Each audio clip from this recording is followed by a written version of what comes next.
So our speaker today is Sir Jon Thompson, the Chief Executive of the Financial Reporting Council. So welcome, Jon. Prior to joining the FRC, Jon was the Chief Executive of HMRC, the UK Tax Authority, collecting more than £625 billion annually, employing more than 65,000 people and driving reform in the UK tax system. Before HMRC, Jon was Permanent Secretary of the Ministry of Defence, jointly leading the £36 billion organisation with the Chief of the Defence Staff. Jon held other senior positions in government from 2004, before which time he had a number of corporate services and finance roles in both the public and corporate sectors. What you may not know is that in 2013, the ICAEW produced a paper titled CFO at the Cabinet Table, which was very influential with the coalition government of the time in raising the profile of financial management across Whitehall and indeed around the world. Jon was a contributor to that document and was often identified as the personification of an ideal candidate. So Jon, welcome, and let's start. You've recently passed your 1-year anniversary at the FRC. So 1 year in, Jon, how would you describe your first 12 months? Was it what you expected? Well, thanks very much, and good afternoon to those of you who are on. And Michael, thanks for the very kind introduction. Was it what I expected? Well, not quite, I suppose, is the truthful answer to that. I mean, when I arrived, obviously, 2 of the 3 big reform reports had landed. That of Kingman had landed in December 2018, and I joined in October 2019. And the CMA had reported on the state of the audit market in the spring of that year. But we were still waiting for what would Donald Brydon say in his fundamental review of the scope and purpose of an audit. So we had 2 of the 3 expected planks. And there was an embryonic reform programme. It just got up and running and it had some legs to it. But it couldn't really get motoring until we had the 3rd leg of it and what was Donald going to say. So there was some work in there. But as you probably know, and some of the people who are watching us might know, if you inherit an organisation, then there's been an emotional journey to get to a particular point. And if you'd been part of an organisation that had received the Kingman review, I'm sure that you would have had an emotional reaction to that too. So I'm sure some colleagues agreed with them and some didn't. And so you have to kind of step back and listen very carefully to what colleagues are thinking and saying and what journey have they been on. And we had to do a lot of work on what's the right leadership team, on the capacity and capability of the organisation, on its processes, on its outputs, on its communications, and on how it worked with the stakeholders. I mean, there's a very strong theme in Kingman about not listening enough to stakeholders and what the market wanted, and then reflecting that in some of our guidance and standards and codes and so on. So you've got all of the organisational aspects of it, and then you've got this change program, and those are the 2 things I had to try and bring together. And it's the reason that I joined was because there was this expectation of a transformational program, and then of course we had the unexpected of COVID, which I know you want to ask me about too. So you got these 3 things, kind of trying to weave those 3 things together and make some progress in the last year, and I think we have made some progress. Clearly a lot more to do. I mean, you can't turn around an organisation and the ecosystem that it supervises quickly. I think we're making some progress. It's been a great year. I've really, really enjoyed it. I met some fantastic people, listened to lots and lots of views, and will continue to do so. Okay, thank you. So Jon, you touched on COVID there, and it's become quite common in business today to talk about a period pre-COVID and a period post-COVID. And that sort of reflects the divide that organisations have in switching to a completely digital way of working. How has the FRC made that shift? Has it been an easy shift for them to make? Well, there are 2 dimensions for us of the impact of COVID. One is clearly, what does it mean for our organisation? And to be fair to colleagues, they've been incredibly agile. I mean, I think the announcement was March the 16th. March the 17th, we asked people to come in and get kit and then start working from home on Wednesday, March the 18th. and I locked up at 3:30 that afternoon, and I've only been back one day since. And people have reacted brilliantly to that. I think they've done magnificently well to adapt. They've been incredibly agile. I mean, obviously, like the vast majority of employers, we've supported them with technology as much as we possibly can.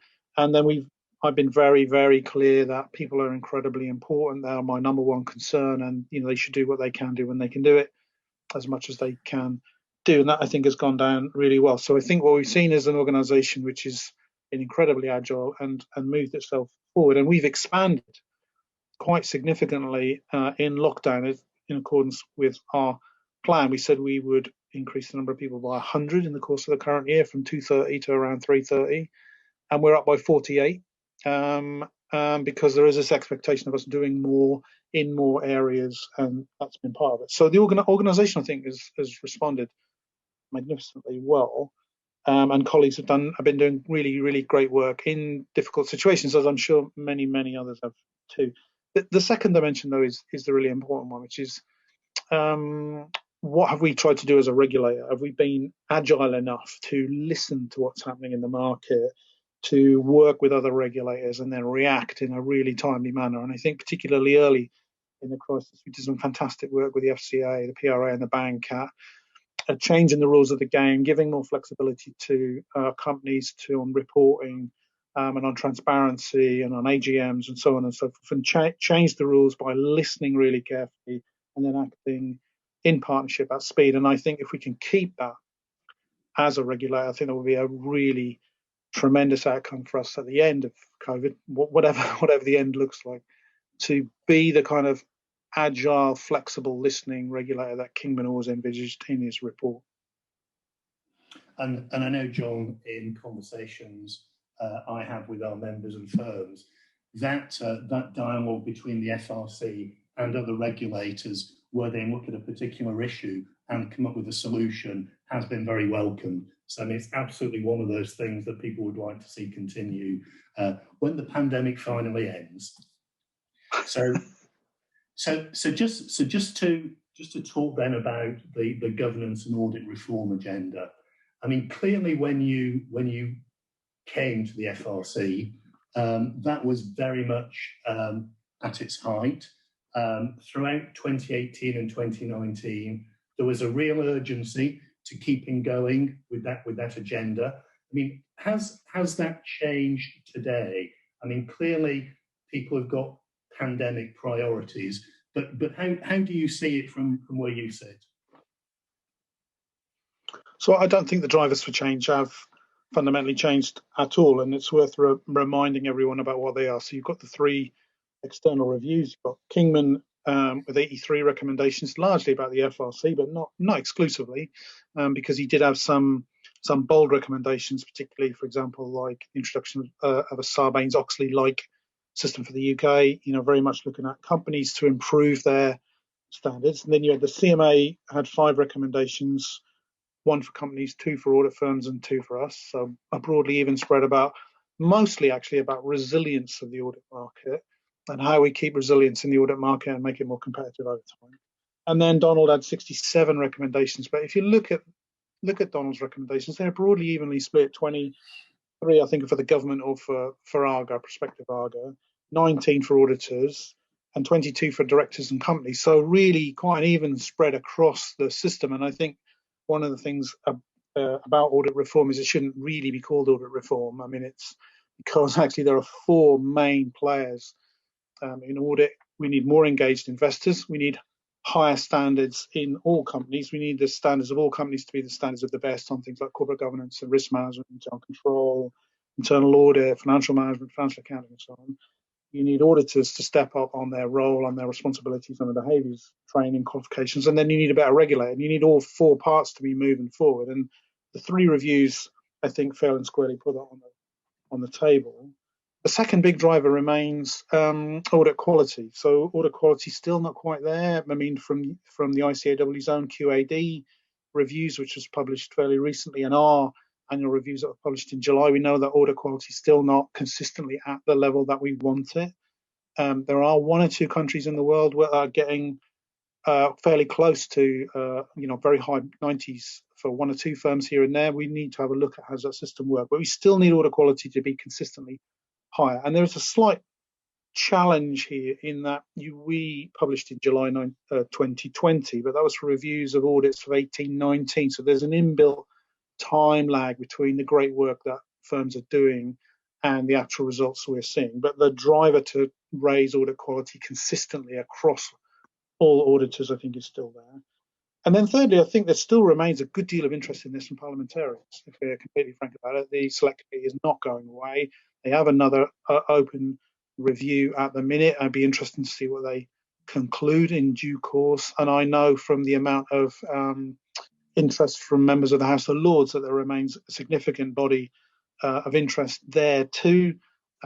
Really, I think parliamentary pressure is still there on ministers to get on with it. And to be fair to Bayes ministers, they are very engaged in this reform programme at the minute. And I'm sure we'll come to what happens next in due course. So I think all of those drivers remain there, still there. They are fundamental to the UK economy, to confidence in the UK economy, to inward investment in the UK. It is part of our uniqueness in the world, if you like, that we have high standards here and that people can trust numbers and the way in which companies are run, and they can invest with confidence in the companies they want to invest in. So, John, just following up then on a couple of those drivers. First of all, audit quality. I mean, it is the thing that everybody wants to see improve. The FRC have put it front and centre. I think the firms put it front and centre, and we at the ICAEW say it's pretty important. There's a lot of investment going into it at the moment, but AQR obviously reports the most recent one, 2018-19. Are you starting to hear about any impact, positively or negatively, from that investment that's being made? So I think we can see the difference that the improvement programs that firms have underway. We can see the difference that it's making in terms of methodology changes. Some are clearly changing that on a global level. I mean, on some firms, clearly it's much more national or regional investment, but we can see massive investment in terms of methodology. What is the fundamental underpinning audit methodology, and how do we improve that? We can secondly see significant investment in technology in terms of moving much more towards whole system transactions and exception reporting and much more use of data analytics and so on. We can see huge technology investment, but then most importantly, we continue to see significant training in people who are going to go and do the audit. And, you know, when I worked at one of the big four, you know, the quality of your people was essentially what you were selling. And and therefore continued investment in people and their training and their post-qualification training in how they behave, in, you know, what's the right level of skepticism and challenge, and how do they get involved and get whatever's necessary. We can see all of those moving in a positive direction and making a difference. But the challenge that we've got, as I said earlier, is that there is this time lag between an audit, which is probably currently underway for maybe 31st of December 2020, won't get reported in our system until the summer of 22. And so you've got this inbuilt delay, but we can definitely see the difference that those are making. And we do consistently feed back on audit quality reviews, those areas where we see good practice. I was recently talking to one of the big four about their 3 systemic challenges, but also fed back to them 5 areas where we felt as a firm they were demonstrating good practice. So we can give them a balanced scorecard of it. So yes, we can see the difference that it's making. Well, I think, John, notwithstanding the fact that there is a lag in terms of AQR reporting, I think what you've just said is very encouraging. So people will hopefully redouble their efforts and continue to make progress in that area. The second of those drivers I just want to come to is competition, because I mean it is something that I think everybody wants to see in the interest of a healthy profession. Many of the firms who look at the PIE market, though, look at the risk-reward equation, and then they have a discussion among the partnership, and they sort of wonder whether or not the risk that they would need to take is too great. What would you say to a firm that was either thinking about entering or expanding in the PI market today? I mean, what encouragement would you give?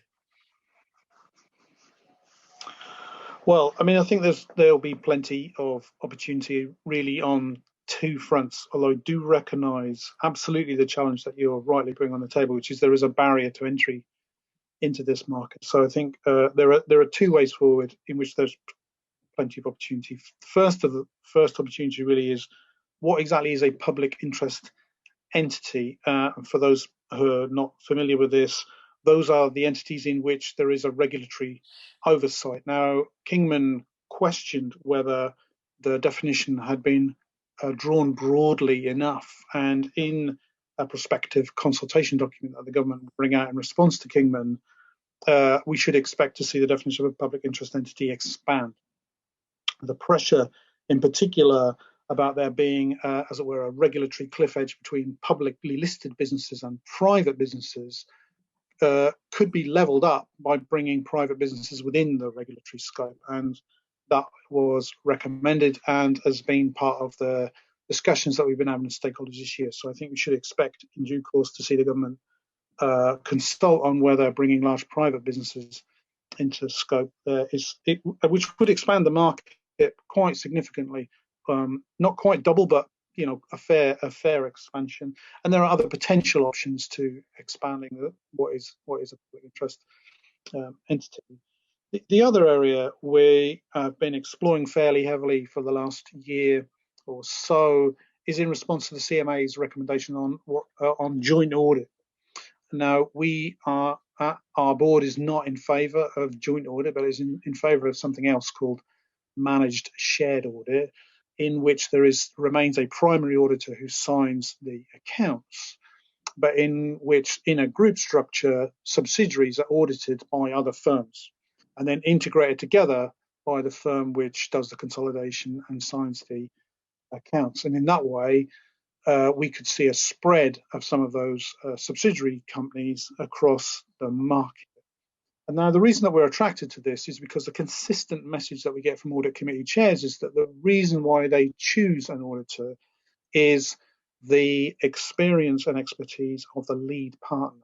And so if you are, for example, a partner of a smaller firm doing some aspects, some subsidiaries of a group, and you're then exposed to the consolidation, the audit committee process and the sign-off, even though you're not signing it, then you're building up your own expertise to be able to take on a larger audit. And we find that an attractive way to upskill smaller firms' audit practices and expose them to larger groups, and then they can take on larger entities if they want to. So those are two ways in which the market could expand. But you're absolutely right. In fact, I had a long conversation on Monday with firms in the sort of 12 to 25 range about what are the barriers to entry into this market.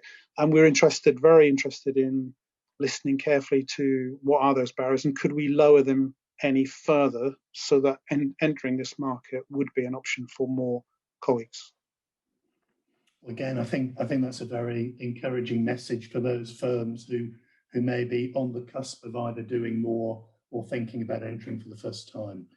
Can I just remind everyone who is watching this webinar that if you want to put a question to Sir Jon, do it through the Q&A function.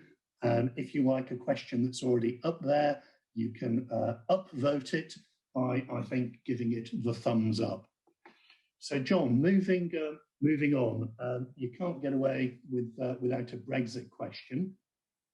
And at the end of December, the transition period will end, and the government are very keen that Britain plays its role in the world, and it's looking for those sectors in which we can be global leaders.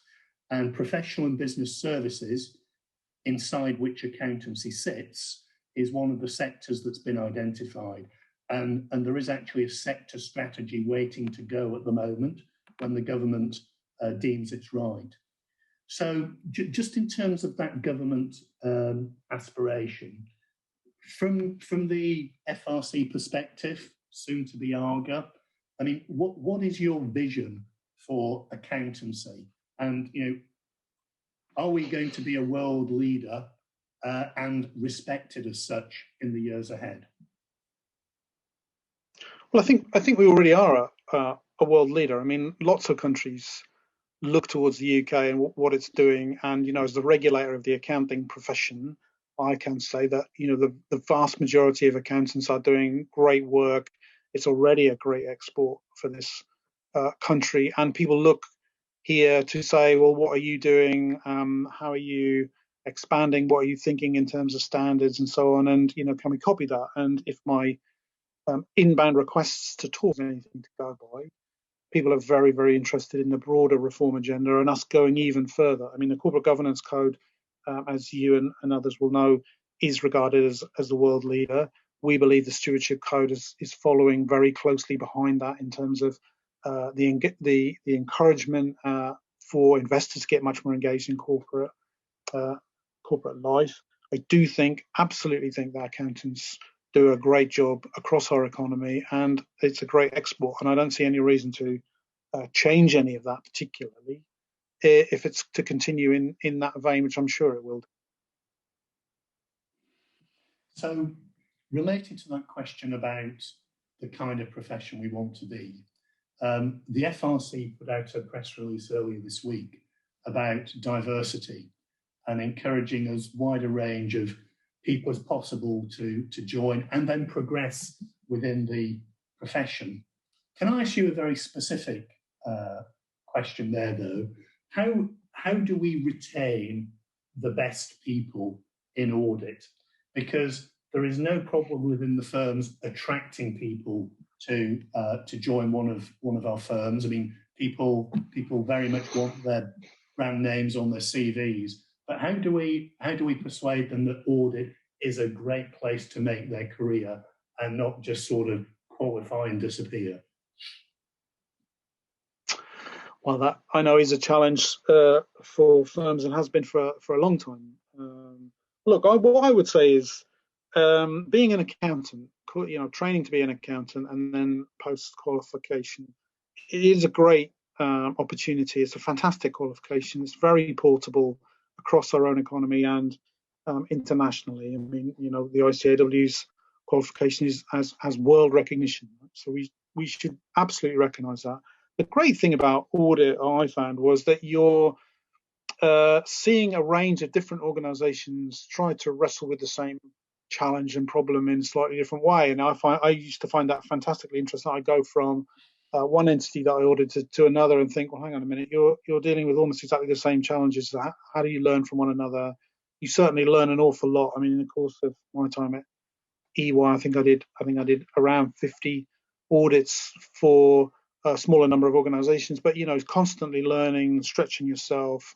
But one of the great things about working for an accountancy firm in particular is the constant investment in you, in your development, in your knowledge, you know, constantly pushing you, because in the end, audit and accounting is a professional service. It's about you, and it's about your abilities and qualities and knowledge, and so on. And it is a great leveler, in my opinion. You know, this is a profession which welcomes all. And our report this week, we said we could see the progress that was being made. More needed to be done at the senior end, particularly of some of the firms. We could definitely see some progress, but more can be done because this is a profession that welcomes all. And what we want is a dynamic and vibrant profession in every way you want to describe it. And I think we are making some progress, but clearly more to be done at the more senior levels of our profession. Okay. We're going to switch to Q&A in about 5 minutes. But before we do that, John, I just want to ask you a question about the current reporting period. I mean, this is probably one of the most challenging reporting periods for preparers, directors, and auditors that anyone can ever remember. The issues of being true and fair, balanced, and understandable. You know, it's just really, really difficult at the moment. In particular, we've got some new ISAs this year. So ISA 540 is coming in, which is all around management estimates. And, you know, management estimates at the moment, frankly, well, I wouldn't like to hazard a guess at as to what the UK's GDP is going to be in Q1, and I'm sure you wouldn't either. Have you got any thoughts about how people should be approaching this most unique of year ends? Well, I think if you're in a corporate, you're going to approach it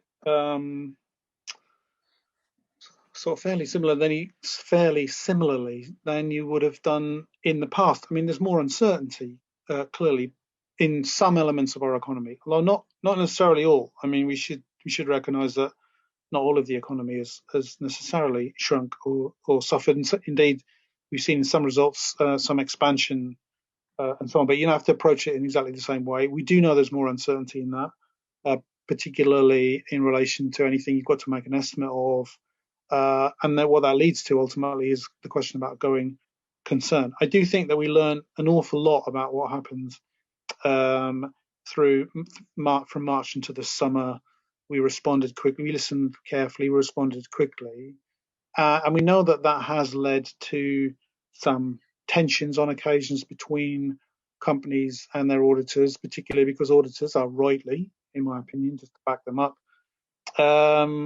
thinking very carefully through, can they sign off the going concern question? And what that does, I think, is put more emphasis on companies to say, well, these are our estimates, this is why we did it, these are the underpinning rationale, to have an open conversation in order for the going concern question to be wrestled with by the auditors. So that is clearly going to be a big issue for 31st of December audits.